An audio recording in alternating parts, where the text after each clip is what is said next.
So this is the last part of my pregnancy journey with my sixth pregnancy.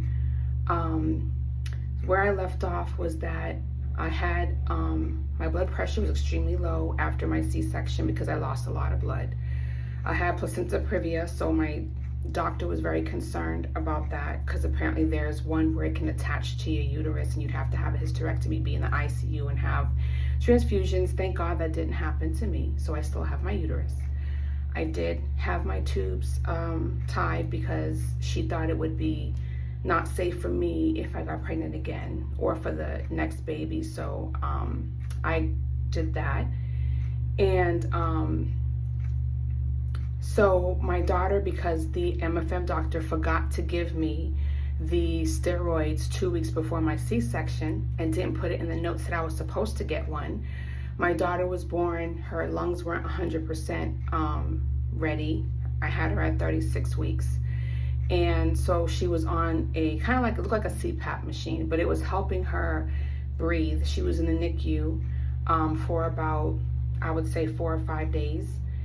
And I think it was 4 days. And then I got to go there every day, did skin to skin. I pumped, got to breastfeed. My sister-in-law, my brother, was able to see the baby in the NICU and feed them and change them. My husband would bring the kids to the hospital to see me after school, but they couldn't go in the NICU because obviously you have, babies that aren't 100%, so they don't want, kids in there, so completely understand. So my husband would go to the NICU and get his phone and FaceTime so the kids could see their sister. And as time passed, she started doing well. They took the machine off. She had the feeding tube. They took that out. She just started doing extremely well. And it was hard again, like my first experience, leaving my child in the NICU and me going home. Now, the experience with me going home is that my blood pressure was better. I got off my blood pressure medicine because it was already too low.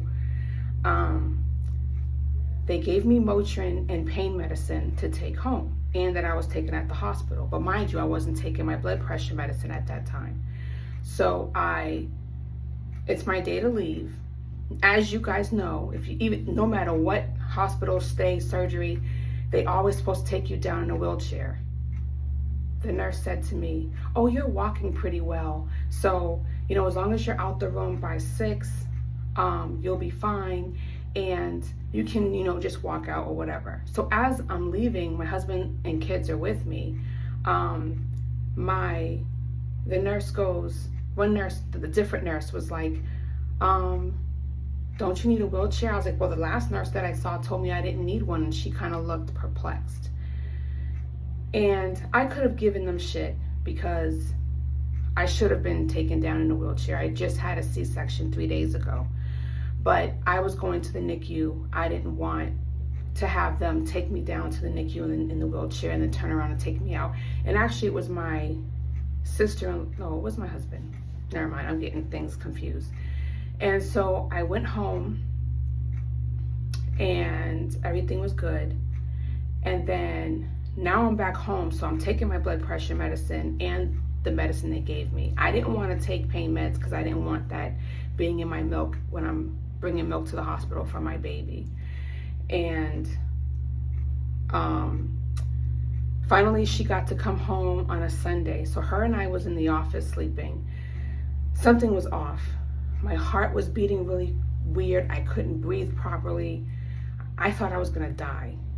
And I said to my husband, "Something is wrong." So he had my sister-in-law, he called her. She came, took me to the emergency room, and because I was still within my 6 weeks postpartum time frame, it was really only a week after I had her, they took me through labor and delivery. And my blood pressure, it was weird.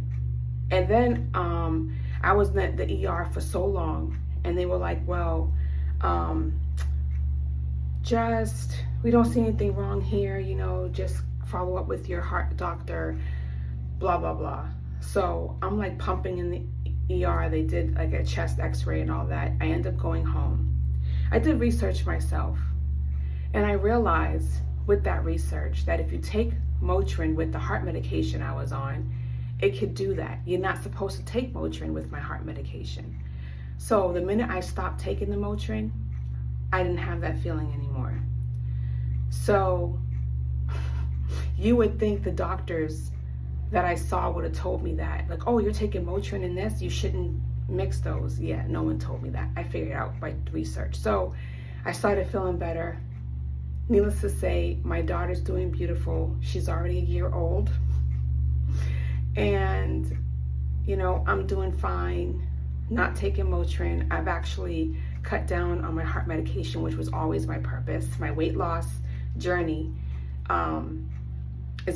that's part one of my goals. One was to be able to fit my engagement ring. The other one is to get off my heart medication. So I'm slowly doing that, but she's beautiful. I still have moments every other day I feel like that I miss my daughter that I lost. And the weird thing is that the last baby I just had kind of looks like my daughter I lost. So I don't know what that means. It obviously they're related, so of course they're gonna look alike. But that's my story. I hope it helped you guys. If you haven't heard all the other ones, and under my bio you'll see like folders, and you'll see the TTC journey, and that's where these videos are. So I hope it helped people, and thank you for listening.